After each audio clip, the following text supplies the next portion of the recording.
Welcome to the Penny Bloom Podcast. Ain't another place that has got more bombast. Romp past your mom, dad's listening to Tomcats. Talking everything that make you sad. We don't want that. We're here to make you smile. Put your mind at ease. Peace, love, and bloom, and always praise Keanu Reeves. This what we about. This some weeding now. We'll talk until we can't no more, and then we peacing out. Alright, let's go. Penny Bloom Podcast. It's the Penny Bloom Podcast. Penny Bloom Podcast. It's the Penny Bloom Podcast. Penny Bloom Podcast. Penny Bloom Podcast. Hello, everybody, and welcome into another episode of the Penny Bloom Podcast. 'Tis I, Colton Robertson, and I am joined today by Joseph George. What's up, homie? What's up? Thank you for having me here. Oh, and I am so glad you are here. Of course, buddy. And obviously today we are continuing our Marvel character tournament. Now, if you are starting here, that's a big fucking mistake. Today is the Elite 8. Now, there are only 8 characters left as of this episode, which means you missed out on, I don't know, 56 others. So, a lot of discussion back there. Go ahead and head to the round of 64 part 1 and 2, and then the round of 32 part 1 and 2, and then the Sweet 16 part 1 and 2. And then you can join us here. That's how tournaments work. Unless, of course, you don't care about those other things. You know what? Then good on you. Do you. Respect whatever the fuck's going on in your head. But yeah, let's do this. So we've got 8 characters left, 4 matchups here in this bracket. Obviously, we did all the seeding. It's over on Patreon. We've whittled it down. Those are on the previous episodes. And now we are here with some fucking Heavy hitters. Heavy-hitting matchups. This is a hard one. And I can't wait to see what people think on Twitter. We've had some interesting feedback in our polls so far. Mm-hmm. Not a lot of disagreement with us, according to the masses. However, we're not without some differentiation at points. So let's see. In the round of 64, Star-Lord didn't quite edge out Gamora, but it was very close. Gamora took it over him, which I appreciated seeing. We moved Jean Grey through over Professor X. The people did not. The people moved Professor X over Jean Grey. It's doing it again right now.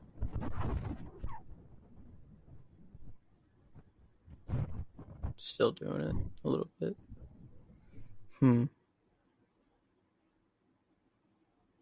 Gone. Might just want to repeat the Jean Grey and Professor X. All right, cool. And we're good here? Mm-hmm. Good. All right. So the people moved Professor X through over Jean Grey, which we did not. We moved Jean Grey through over Professor X. So that was an interesting one. Our the largest deficit was Scarlet Witch over Wenwu. Which was it was Iron Man over Iron Fist. 100% to 0. Yeah, I figured a lot of people probably don't even aren't familiar. Yeah, with Iron Fist, so that one makes sense. We pushed Odin through over Hawkeye, and Hawkeye beat him in the poll. Really? He wasn't for a while. That was like a last second victory for him. So wow. That was interesting. We pushed Shuri through over Groot. Groot won by an overwhelming margin. People love Groot, and I kind of anticipated that. But when we're talking on the podcast, there's more to say about Shuri than there is Groot, so we're going to move him through there. I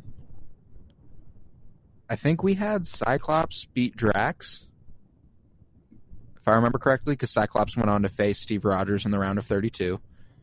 So the people didn't agree. Drax beat Cyclops. I guess I have a heavier hand in MCU Twitter than I do X-Men Twitter as of right now. Mm-hmm. That makes sense. Absolutely. Absolutely makes sense. Other than that, I don't believe... Oh, we moved Quicksilver through. Daredevil beat Quicksilver in the Twitter poll. Did Rocket beat Ant-Man, which was one that we also chose. And that was it. I think those are the only ones that are different from what we've got going on. In the round of 32 as it stands, Ultron and Deadpool are at a stout 50-50. Wow. That's nice to know. Okay. Magneto is beating Sam Wilson. Dang. Which is rough, as we have him in our Elite Eight today. Yep. Yes, we do. Other than that, I think we're all on the same page. Oh, they've got Vision beating Shang-Chi, which I think we did as well, just because of the totality of the story. Mm-hmm. And Black Widow beating Doc Ock on the poll. So, by all accounts, we're relatively on the same page as the people. We've got a relatively good voice here going on. That's good. So, let's jump into the Elite Eight then. We're gonna start with one of the toughest matchups, if not the toughest matchup of the whole fucking thing so far, with a 1 versus a 2 in Peter Parker versus Wanda Maximoff.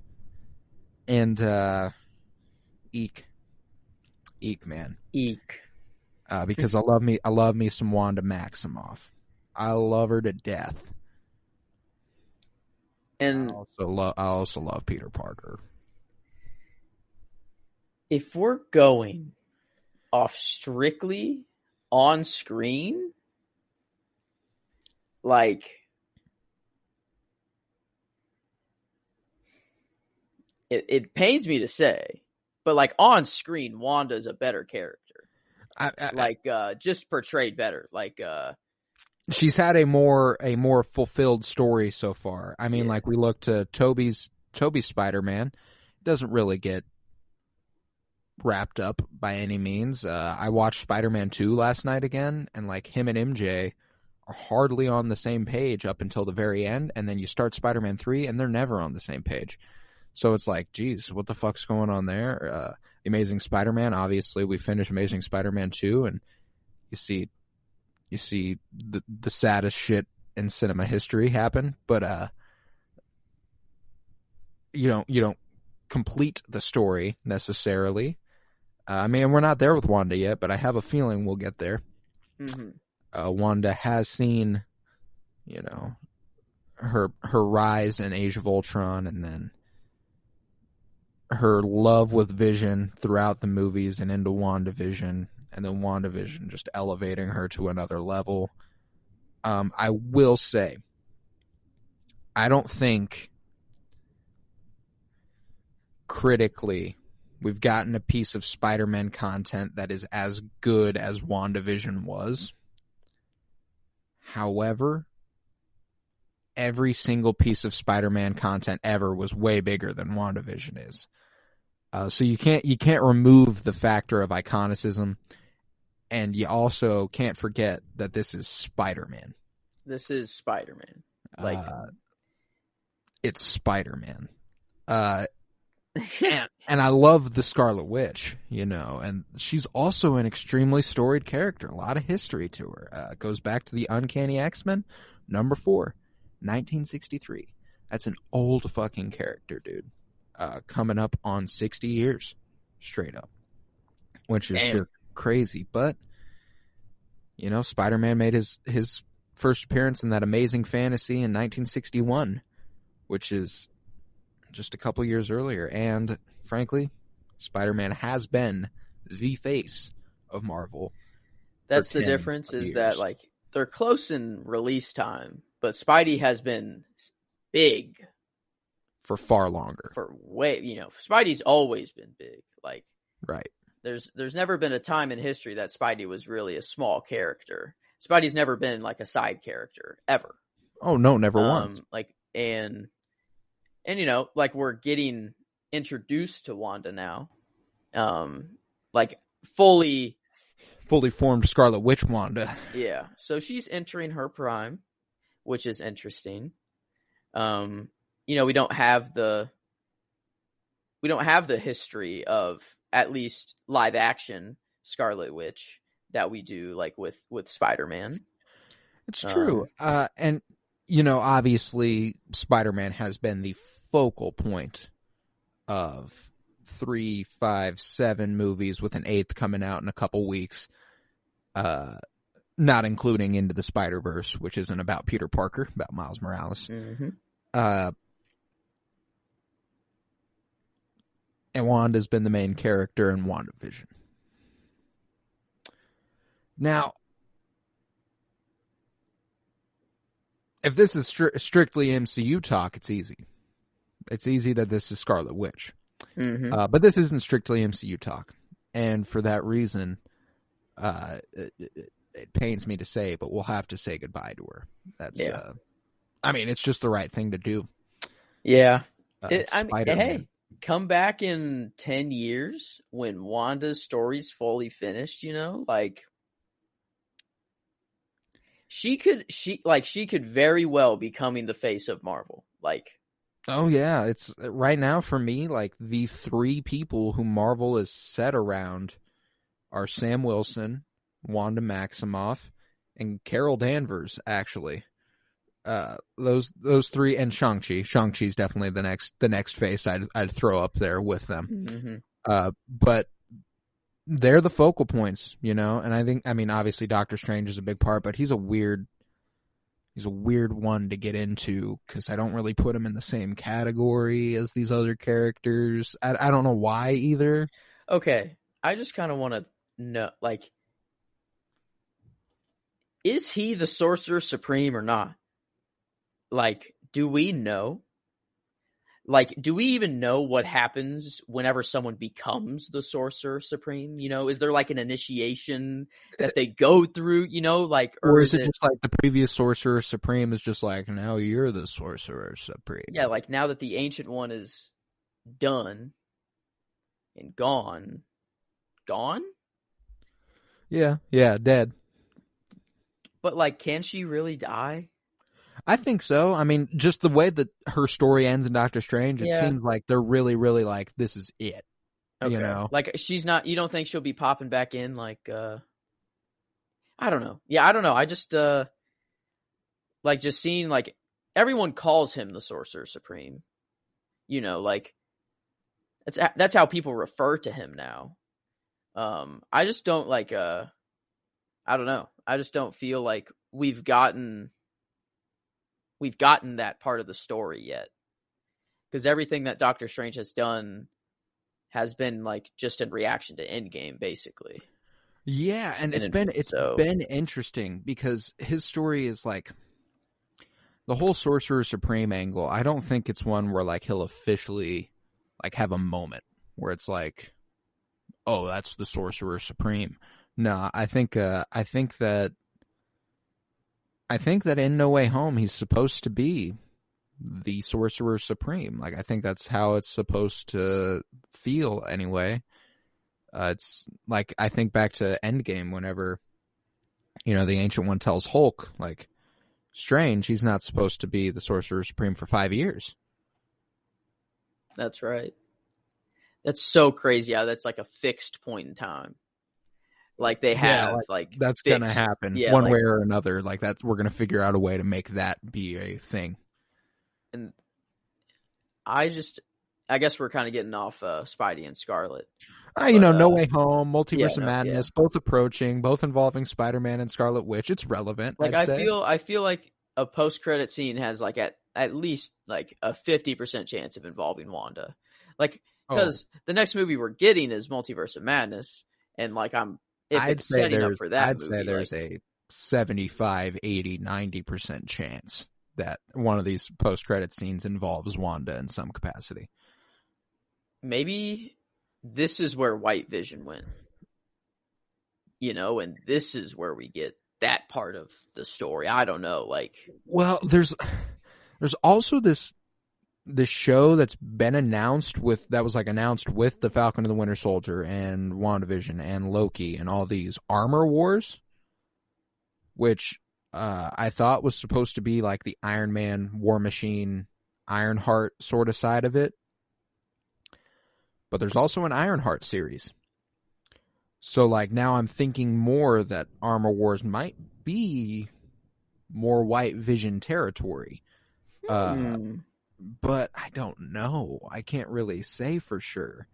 Obviously, I don't have any connection to the Marvel storyboards. But you know, the whole White Vision aspect of the story is just one that is really interesting. And I recently in an interview, Jeremy Renner has said that he wants Hawkeye to step up into a Captain America-like leadership role like he did in the West Coast Avengers. And he was the leader of the West Coast Avengers. And that group had Scarlet Witch, and it had White Vision, and it had US Agent. And like, that is really heavily what they've been going at recently, is the West Coast Avengers type beat. So like, it also wouldn't surprise me if that eventually had some sort of play in. I really hope that this Hawkeye show is just his send off, though. Like, the way they're talking about it, it does not seem like it at all. Dang it, yeah. No, yeah, and see, that's the thing, is I have no beef with the character itself. The character itself could be really cool. My beef entirely lies with the actor, because he's just not very good at acting. And I think that can kind of be said for plenty of MCU pieces, but like, I mean, you look at Scarlett Johansson, and you look at Chris Evans, and you look at Mark Ruffalo, and Chris Hemsworth. Robert Downey Jr. Yeah, Robert Downey Jr. These are all much better actors than Jeremy Renner. Just by like a lot. And it's not close. So that's my biggest beef with Hawkeye, but those are also why Spider-Man beats Scarlet Witch.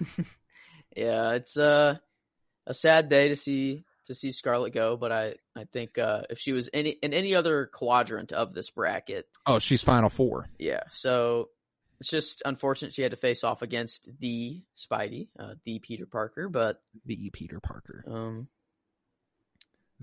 Barker. Catch us in 10 years, though. Who knows? Oh yeah.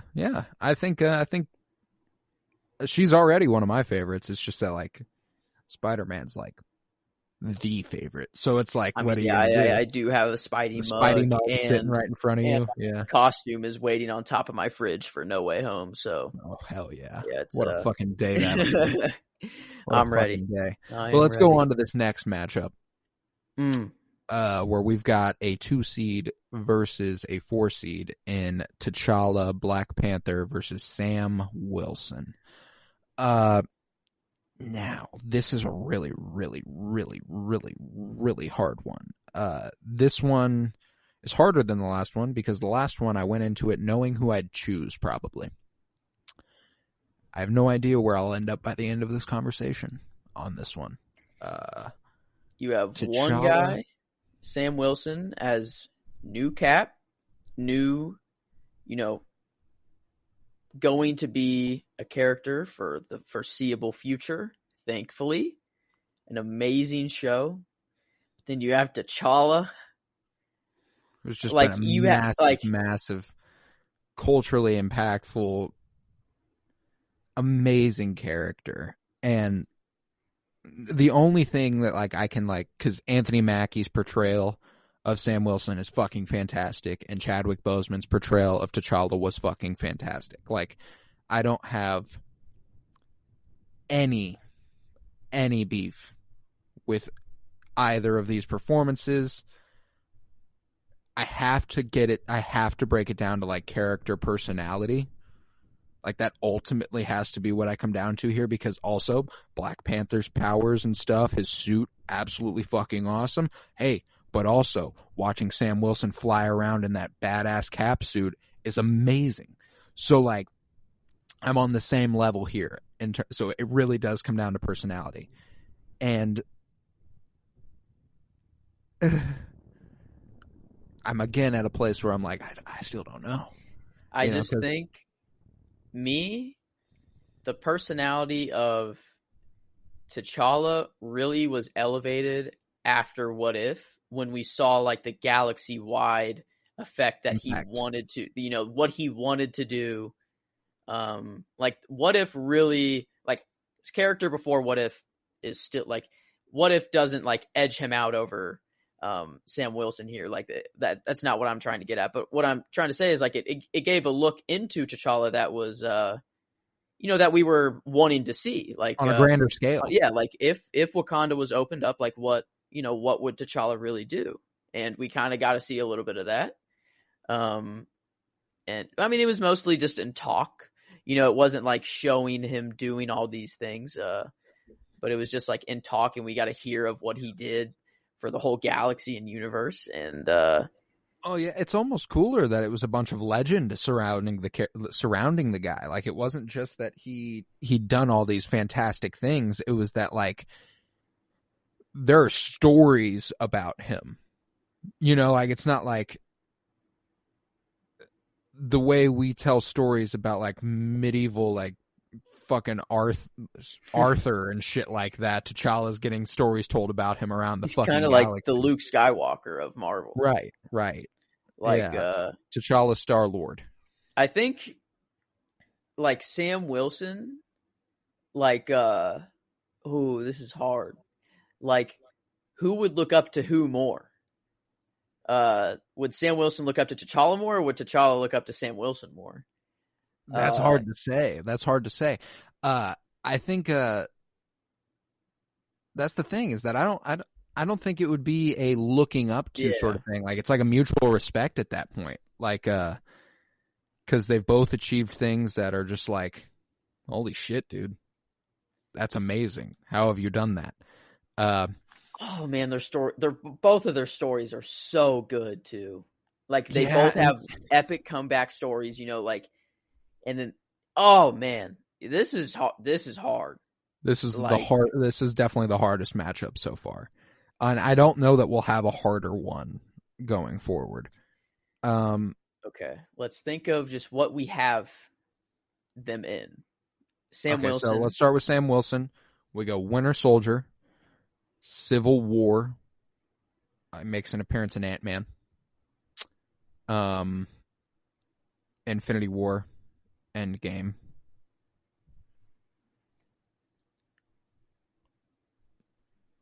Falcon Winter Soldier. Yeah. I was thinking movies. Yeah. But I think and then T'Challa, we got Civil War, Black Panther, Infinity War, and then a little in Endgame, where he has, well, him and Sam Wilson both have the two moments in Endgame where you're like, oh fuck, this is real, on your left, and then when T'Challa walks through the door. So it's like, god damn, wow, how this came out to be. Yeah, this was the only one where I didn't really have a, like, okay, this matchup, I have an idea going into it. This is the only one where I don't know. Like, I feel like we are entering Sam Wilson's prime. Like we saw his prime for an episode, oh yeah. We saw it, like, but we are entering his prime, and he, like, will be yet to come. But, like, with T'Challa, and it's just, like, with Chadwick Boseman, like, we just don't know what they're doing with the character, really. Yeah. So we can't really, the future of these characters is kind of, like, unfair. I don't think it can be considered here. Yeah, it's kind of unfair. It's unfair to consider it, because, I mean, like, I think it's fair for other matchups for us to consider the potentiality of stories and stuff, but, like, as of right now with this matchup, I don't think that should be involved at all in the decision here. I think we do really just have to base it off what we've seen. And, like, if I'm going off what I've seen, on the whole, I think T'Challa is the better character. But I do think that, like, on a personal level, I fuck with Sam Wilson more. And like not for any big reason. Like the thing that stood out to me about T'Challa, like the big turnoff to me for T'Challa was just how long it took for him to open up the Wakandan borders. Like I absolutely got it though too. You know, that's the other aspect. It's like the rest of the world is in shambles. That the place is a piece of shit. So why would you open your territory to a war-torn world that fights each other for resources like vibranium? Mm-hmm. And and you have like his father and all of the other Black Panthers that have never opened up Wakanda. You know, he has this entire history that he has to consider. So like, I'm just glad, you know, we got the story of him like opening up. Like, I'm glad we got that already, and that's like in stone. I really think What If was like what they wanted to do with his character. Like eventually.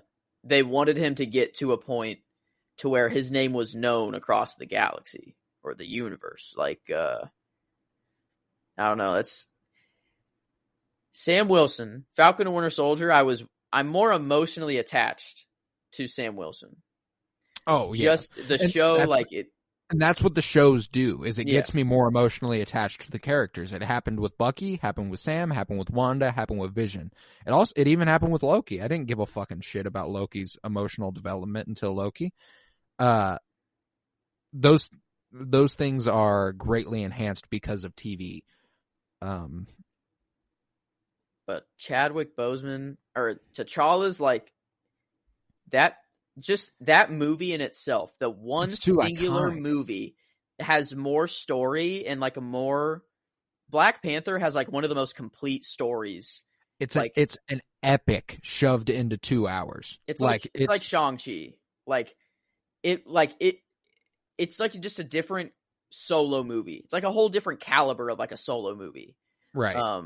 And I don't know, like, I feel like just as a character, I think T'Challa. I'm with you. I think it has to be that way. Ooh. But it's a shame. I hate saying goodbye to Sam Wilson. Because Sam rocks. Falcon and the Winter Soldier, the way that show culminates and his journey throughout it is just so overwhelmingly compelling.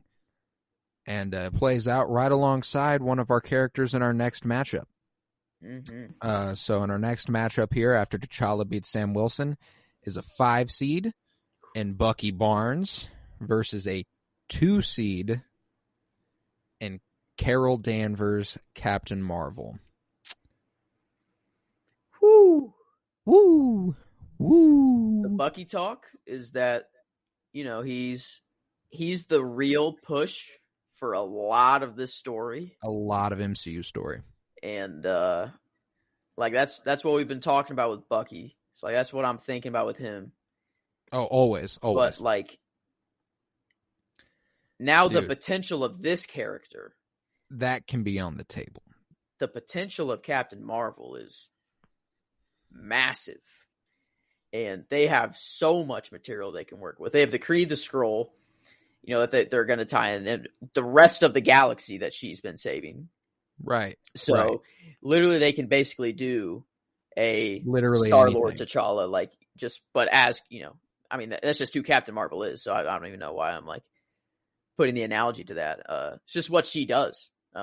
Yeah, she just saves the universe. Yeah. So this one, this one's tough. And the thing I have to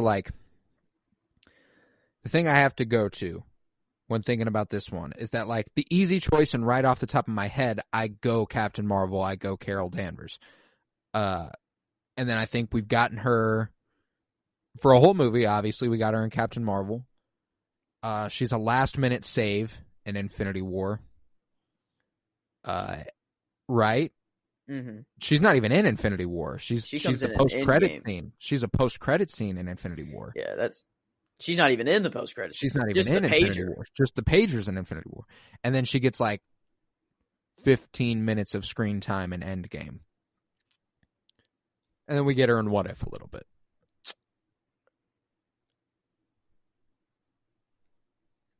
Man.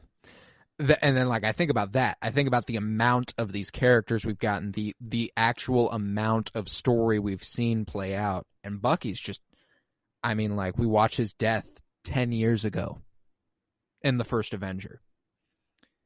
We see him come back in the Winter Soldier, fight Steve. He's with him till the end of the line, man. We see Captain America Civil War, in which the conflict culminates in a fight between Captain America and Bucky versus Iron Man because Bucky killed Iron Man's parents. Mm-hmm. He heads to Wakanda, gets T'Challa takes care of him for a while along with the Dora Milaje, and that's how Sam Wilson gets his fucking awesome suit. It's Bucky. It's Bucky.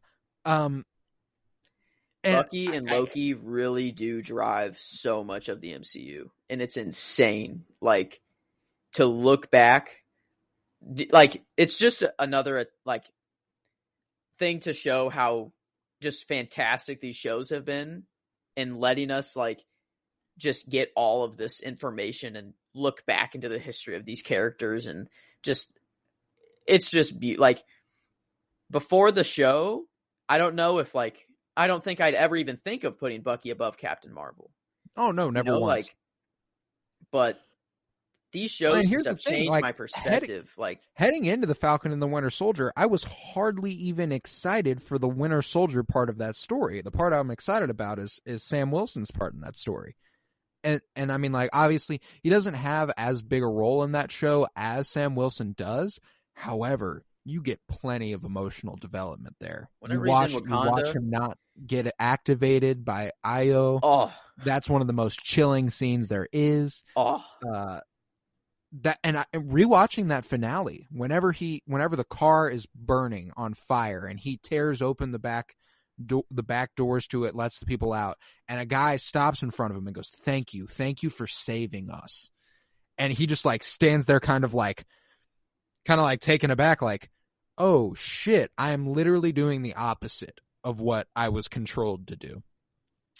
And I think that's the other interesting aspect, is that they do both have this overcoming major adversity aspect of their story. Obviously, Bucky having been controlled for 50 plus years by Hydra and into a ultimate assassin. How do these line up this way? Bucky, who's controlled by Hydra, has no idea what he's doing. Captain Carol Marvel, Danvers, controlled by the Kree, who's holding her back in every single way. The only, and like lying to her about, like, feeding her propaganda about why Kree is the good side of the Kree versus Skrull war. It's fitting that Bucky's the one that takes her down here. Like, it's and that's the thing, is that like ultimately it comes down to the adversity they overcame. And now obviously you got Carol, who literally starts on Earth, goes to a different planet, and learns that she's human, not Kree. That's a pretty big one. And has the entire power of an Infinity Stone imbued inside of her body. And that she doesn't just have hand cannons, you know? Like, it's... Yeah. Like, that moment all of her, where she just glows, you know, like for the first time. Like, that's the shit that right movie. There. Oh man, that movie's so good. Man, it's got me like, and it's like that movie ages better and better every time you watch it. That shit gets better. The only part of that movie that bugs me, the only part, is the relationship between Carol and Maria not being expanded on. Fair for me. I get two things that bother me. One is the Tesseract can just chill in a child's lunchbox or like on Nick Fury's desk. And in every other instance we've seen it, it just melts through anything it touches. In the Hydra base, you know, the full mountain, it like just dropped, you know, like, yeah. But like, honestly, like, I don't really care that the Tesseract did No, that I in the get first you. place. I I get think you. it makes way more sense if it could just be carried around. Like I'd say if a human touches it, like that would be the distinction, not like melting through everything. So like No, yeah. it's the No, I feel you smallest, for sure, right? though. Yeah, but Yeah, that it's like, oh, this can sit in this lunchbox. or in the That's what we're flirkin. doing. I guess a flirkin's a flirkin though. So A flirkin's a flirkin, apparently. do you think the Doctor Strange thing that he absorbed is like a full-fledged flirkin? Like that's what I those hadn't tentacles like considered turn that, but into. yeah, it genuinely very well could be. Whenever I was watching Captain Marvel, like rewatching it, and the flirkin scenes, like do your thing, and the tentacles coming out, like that's the only thing I could think of was like, I wonder if Goose is like a legitimate, like huge entity, that like Yeah, is like a controlling so multiversal. much behind the scenes. Like what if Yeah. Goose is responsible for all of this? Like maybe Goose should be maybe Goose should have been in the tournament. Because I was thinking, okay, like this is just where my brain goes. Like whenever I'm watching any movies, I'm thinking, okay, this cat is responsible for everything in the MCU now. But like, it's a cute cat, and obviously, like it could be anywhere. But like, this was their cat, that they had back whenever before Captain Marvel was Captain Marvel, just as human form, like that had this cat, kind of wild. That I guess. I don't know, but it comes back. It's in the Pegasus base still. After all that time, it's still in that base, and it shows up right when they come back and like knows that like it needs to kind of be there to get this test. Like I don't know. I feel like there's more to Goose. It is funny. Yeah, it is funny because it's been like 6 years or something that it stays behind in that base. Like. That's a long time. My guess is that it was actually Marvel's cat. Oh, what? Oh, yeah, duh. It had to have been because it's a flirkin. I mean, like, it's not just a cat. That's my thing. Is that like she had to have been the one who at least gifted Carol that That's cat? Fair. Like, yeah, true. Just because like that has to be the tie there. I have no idea how else they would have pulled something else off. Like, I don't know, this just happened to be a flirkin. Or are they making the statement that, like, all cats are flirkins? Nah, no way. It's just Goose. There's no way every cat is a flirkin. Like, maybe it's like, no. I don't know, man. That, like, the first time I watched it, that's where my head goes. It's like the fact that all humans, this is a cat. But as soon as a Skrull sees it, it doesn't see the full-fledged tentacles or anything. It just sees the cat form and goes, that's a flirkin. That's true. How can they, like, because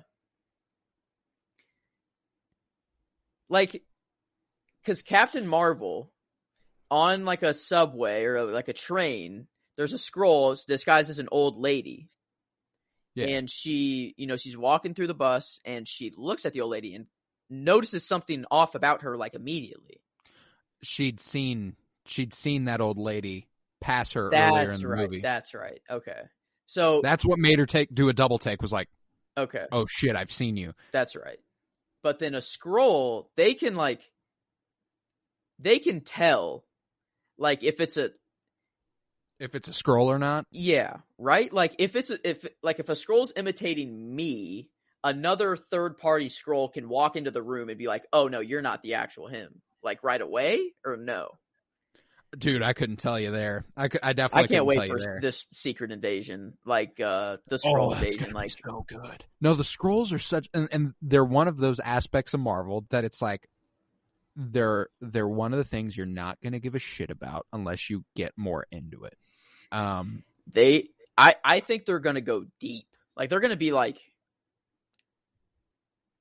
what if Nick Fury this whole time, like, we've just seen him, like, coming in and out as a Skrull, or like, I don't think that's unreasonable. Because here's the thing: he meets the Skrulls in 1992. He's had a lot of time with them. Like, they, like, in the tagline of the show is like, everyone isn't who they seem. Like, yes, that's just a Skrull thing. Like, obviously, that's what they do. But obviously we're talking about in-universe people. Since 1992, or even before. They've been, like, their presence on Earth has been, is it longer than that, or was that the first? No, that would have been the first time they came down. You Because know who wouldn't even surprise me as being a Skrull the entire time, literally the entire time, is Maria Hill. I'm blanking. Nick Fury's right-hand woman, who was like in What If, whenever they're like, go ahead and nuke him, and she's like, what about Captain Marvel? And she goes, she'll be fine. Like, that woman. Because she turns into a Skrull at the end of Far From Home along with Nick Fury. But, like... That'd be sick. I could, like, there's going to be someone that's, like, been a Skrull this whole time. That's going to be like a... What the fuck? You know, like, huh? Like... Well, because it would just make sense that as soon as Nick Fury develops that relationship with the Skrulls, he gets, like, there's a reason Nick Fury knows everything. He's got to go off Earth, you know. He's got to go to these places, you know. Probably, like, he's probably been all around, and he's got to have someone stay back. And man, I don't know, but I'm excited to see where that goes. And it's really hard deciding that Bucky moves past Carol Danvers here. However, I think it's simply, since we're doing the on-screen thing, what we've seen on screen, Bucky has just been the more drawn out, more developed character, and I think that's just what it comes down to. But fuck, it just sucks that both Carol Danvers and Wanda ended up facing who they faced, because, like, yeah, I mean, looking at this next matchup, I don't know. There's a chance that Carol Danvers beats either of them, and I don't know. We'll see. We'll talk about it more. But as of right now, we've got Bucky going ahead and moving on through. Hold out on Goose. I'm gonna put that in here. What's today? 11/24/2021. Goose is a part of a bigger agenda. Just wait. I don't know what it is yet. A big problem. But yeah, Goose is a big old fucking problem. I mean, it makes sense why they'd be so afraid of a Flurkin, you know? Like, if it is that big thing, like... That's a fact. I gotta stop before I go too crazy. Before you go Ultron on it. I was Flurkin. Oh, God. But let's go to this last matchup here in the Elite Eight, where we've got a 3 versus a 4 in Natasha Romanoff's Black Widow versus Vision. And this one is interesting. Not a pair that I would have ever really anticipated pairing off. And this one, of the matchups we've been provided, is actually surprisingly one of the easiest. For me, it is Natasha. Not no contest necessarily. But whenever we're talking about Natasha Romanoff's story and the shit she's been through, the shit she's had to overcome, she's one of the best characters in the Marvel universe as it stands, in terms of her resiliency and just the way she bounces back. She's fantastic, and I think Vision is an awesome character on his own. He's got a lot of great things about him, but you can only give so much character development to a robot. And he's become like, they've done a beautiful job at making him like human-like, you know, and not like, he's becoming way more human, which is like the whole point of his character, which is awesome. But like Black Widow, like she has a legit story, like a human, backstory. And that, another thing for me is that her story isn't entirely built on the hinges of another person's story. Like, Vision's story is Vision's story because of Wanda Maximoff. Natasha Romanoff's story is Natasha Romanoff's story because of Natasha Romanoff.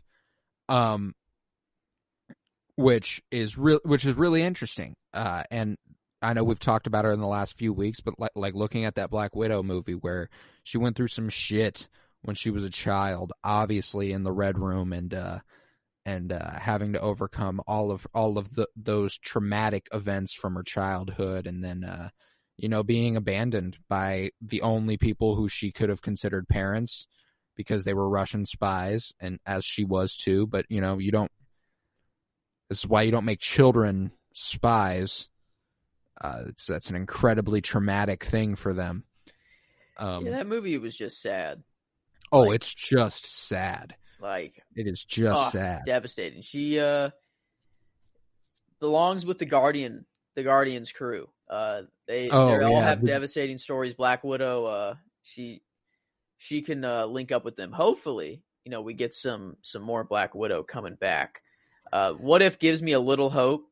Just the fact that they mention like every universe like needs their Widow, or like it just falls apart. Like I love just that line of like at the very end, where he was like, okay, you know what? Like you can go. Needs a Widow. Yeah, like you can go here. Their universe is falling apart without you.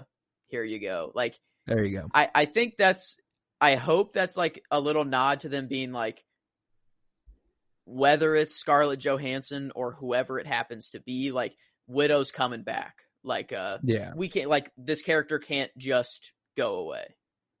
No, yeah, and I think that the Natasha Romanoff character in specific, I think What If is a really probably the place we'll see her character the most from here on out. I would love to get her back in the main universe somehow, but with the whole Soul Stone thing, it's tough. It's tough to get someone back from that.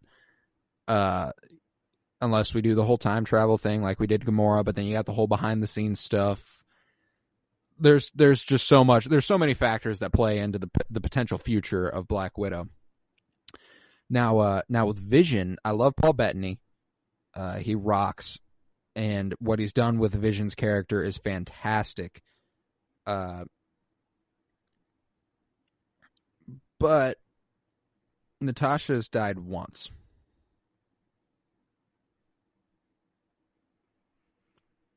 Vision's died at least 4 times.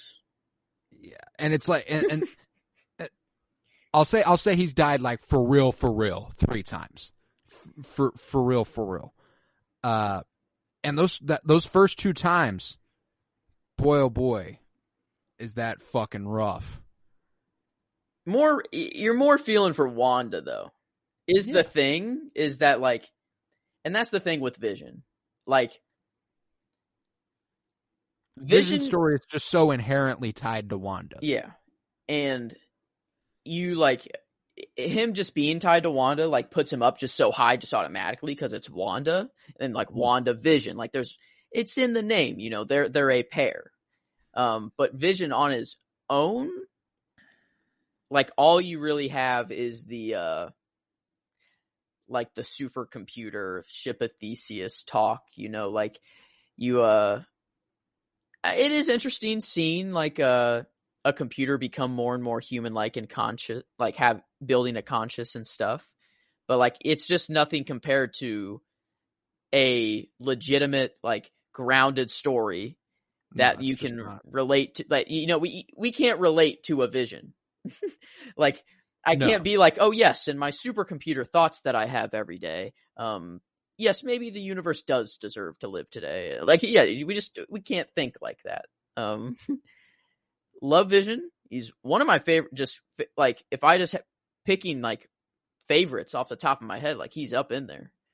Oh, absolutely. Like I think that based off character design and character personality overall, like I love the way Vision acts. Like he's one of the most stand-up guys in all of the Marvel universe, just because he is so set on being the good, like if I have to pick like 5 my own Avengers team, like I feel like Vision has to be on there.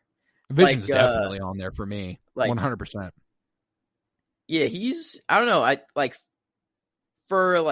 just trying to think like just if I was like a Professor X or like a Nick Fury, assembling my own team, like Vision would be like a really good. I don't think I'd put him as like the leader spot, No, but like a he's just an invaluable co-captain, member. like Yeah. like I'm trying to think of who my Cyclops or who my like leader guy or Oh, girl I would go be. Sam Wilson Cap. Ooh, yeah. Like If I'm building an Avengers team of nothing but characters we've watched in the MCU, I go Sam Wilson Cap, Vision. I'm gonna keep Natasha Romanoff in there. I think she belongs in there.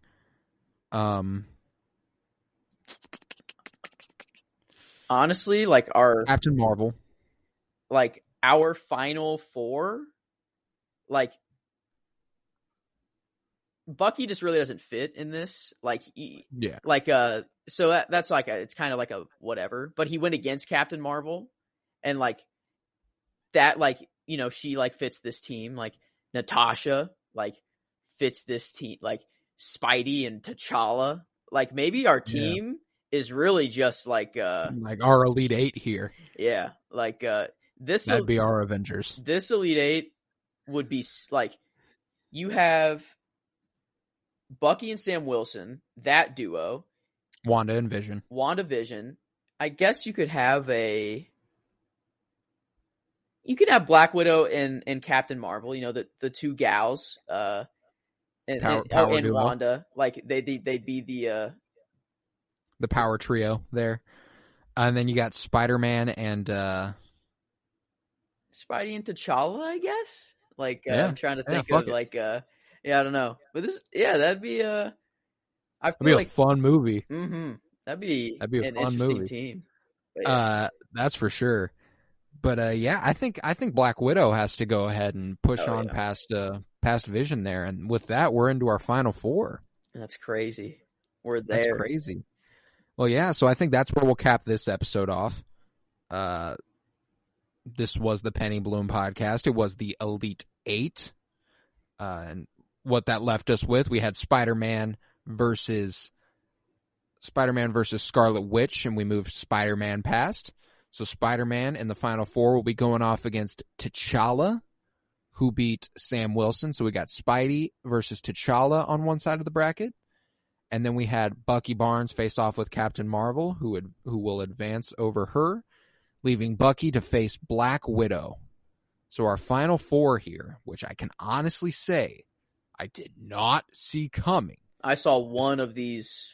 Yeah, I saw Spidey here. That was it. Like out of these three. Spidey versus Black Panther on one side, and Bucky Barnes versus Black Widow on the other. Which means no matter what, Bucky Barnes or Black Widow is in our final, which is just fucking cool. That's just a fun way to end the tournament. Wow. This is I'm glad that we did this. And I'm glad it's not just speculation now. No, it's not. We know how this would turn out, and I think it's turned out very well. It's turned out is really feeling well. Right. It feels real good to me. With the feels real good. Just the poetry that this is, like, come on, you have Natasha and Bucky, like two just devastating storylines, like controlled. Bucky's, like they've literally faced each other on multiple occasions. Oh my god, Bucky has shot Black Widow through the stomach, and then you just have the two. She can't wear no more two pieces for her. Mm-mm. And Steve Rogers would say, "Oh yeah, I'm sure you look terrible." And then you have on the other side two of just the nicest souls, the goodest of good. Yeah, the good souls of Marvel. You have T'Challa that just wants to do good for everybody and help. Frankly, and we'll get more into this on the other episode. If you will, go ahead and click on that finale episode where we will be doing both the Final Four and the championship all in one there. Also available right now, right alongside this Elite Eight. And I'll save my thoughts for there. So, I was Colton Robertson. I was joined by Joseph George. Thank you very much. Thank you. It's always a pleasure. Always a pleasure. And if you would, head to patreon.com/CoroBloom, where you'll find over 21 hours of exclusive content right now, including the entire seeding of this bracket. We had to weed it down to 64. We got there, and we think we chose mostly right. We know we missed a few characters. There should have been a couple people in here that weren't in here, but hey, we're only human. We are only human. Maybe if we were Vision, we would have considered all the possibilities, but we are not. If you would, go to Twitter and follow @PennyBloomPod, where you'll have the chance to vote on all of these matchups, round of 64, round of 32, Sweet 16, and now Elite 8. That'll be available ASAP. And then go follow on Instagram @PennyBloomPodcast. It's so fitting that Wanda and Vision fell together in the same round.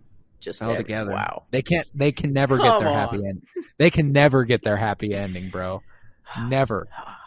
But at least they fell together. One of them's not moving on without the other. That's true. Which is beautiful. Typically just what happens. Poetic. Just beautiful. What a bracket. Just beautiful. So if you would, I'd ask that you remember peace, love, and bloom. And always praise Keanu Reeves.